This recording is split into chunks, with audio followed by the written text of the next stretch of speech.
Hello everyone.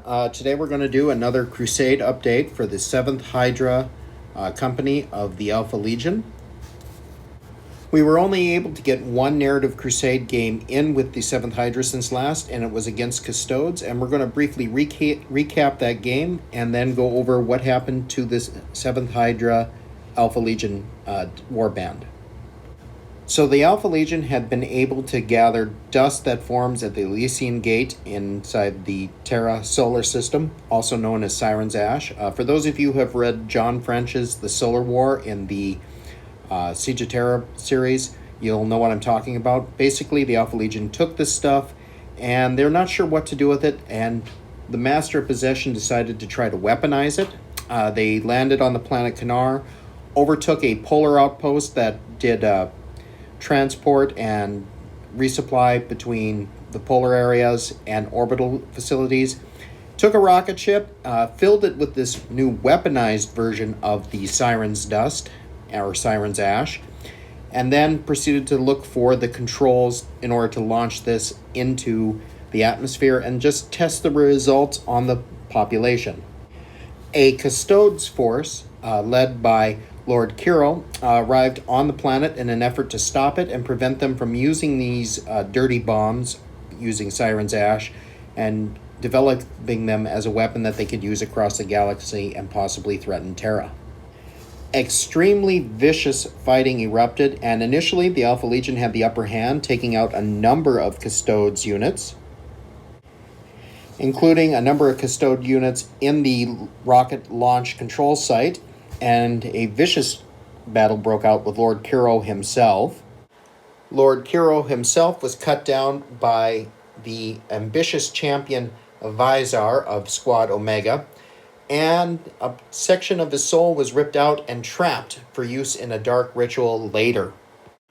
With the death of their leader, the Custodes fought back even harder, with their Contemptor dreadnoughts proceeding to wreak havoc on the Alpha Legion forces, including brutally damaging the Defiler and temporarily knocking it out of action before being taken out in turn by Kargoth the Corrupt, and also managing to take out and disable Fiddleback the Venom Crawler as well.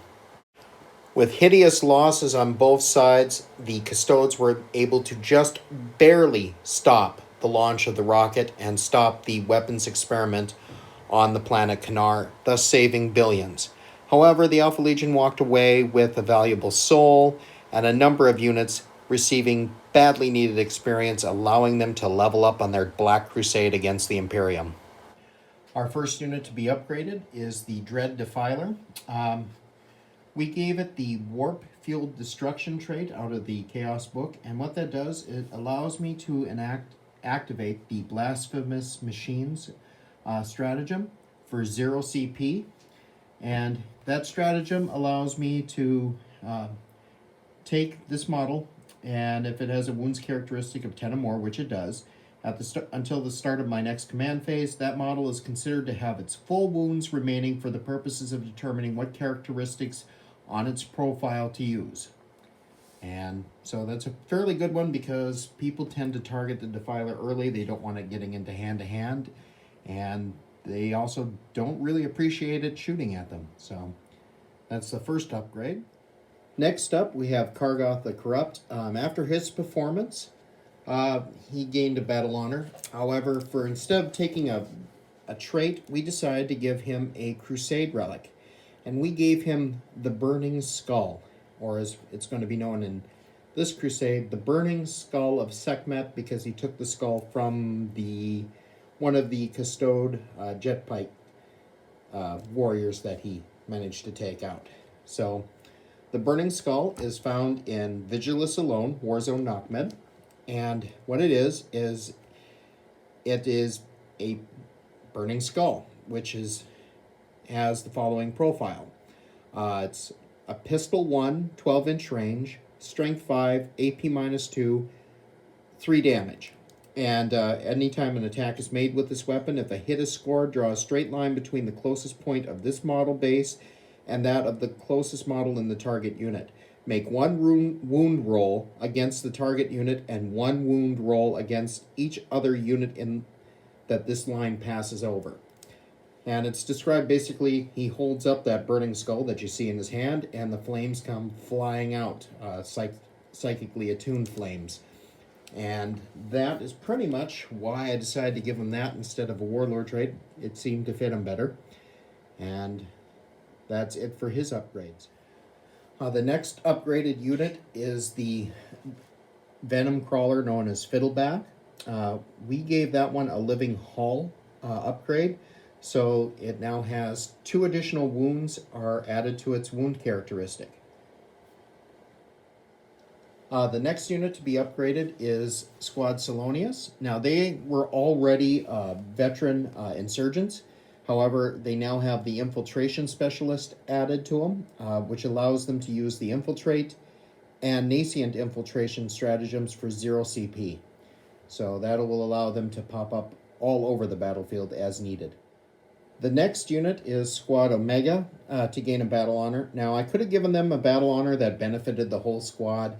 However, since the unit champion was the one that finally dropped the Custodes Commander, Lord Kiro, I decided to go more the narrative approach. And instead, I gave them Ambition's Edge, which is select one model in this unit. If it can change the champion, then it must be that model, which would be the unit champion, and add 1 to the attacks, wounds, and leadership characteristic of that model. Basically, the leader of the squad has taken out a Custodes captain and is understandably proud of it and not willing to share any credit. It's all about him. He's the one who did it. He's the ambitious one. The squad had better just get behind him. And I kind of like to keep that narrative flavor in, and that's why I gave them that particular upgrade. And finally, we have the Cult of Magwar cultists, basically former Imperial Guard turned Traitor Guard. And we gave them the Favored Servants upgrade. This unit gains the Legion trait of the Legion it is drawn from, even though it's a cultist unit. So they're going to gain the Alpha Legion ability to fall back and then charge in again, as well as the -1 to hit at ranges over 12 inches. And it's just basically showing these are not your run-of-the-mill, raving mad cultists. These guys are a little bit more specialist, a little bit more important, the key frame of operations, but still ultimately expendable. And with the remaining points that we gained, we had gained 5 points for using the requisition point, and we had gained another 5 points from Fleet Glory, and we had 2 points left over. We spent all 12 points of our supply limit in order to take a new unit of Chaos Space Marines, introducing Squad Vipus. They are equipped with 1 Melt-A-Gun. The champion has a plasma pistol and a daemon weapon. There is a heavy chain axe in the unit, and the rest are equipped with bolt pistols and chain swords. They are a close combat specialist unit, and odds are they're going to be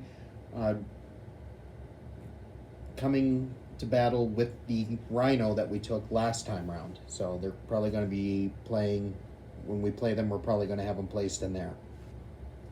And that concludes this Crusade update for the 7th Hydra Alpha Legion. I hope you've enjoyed it. If you have, please hit like and subscribe down below, and thank you very much for watching.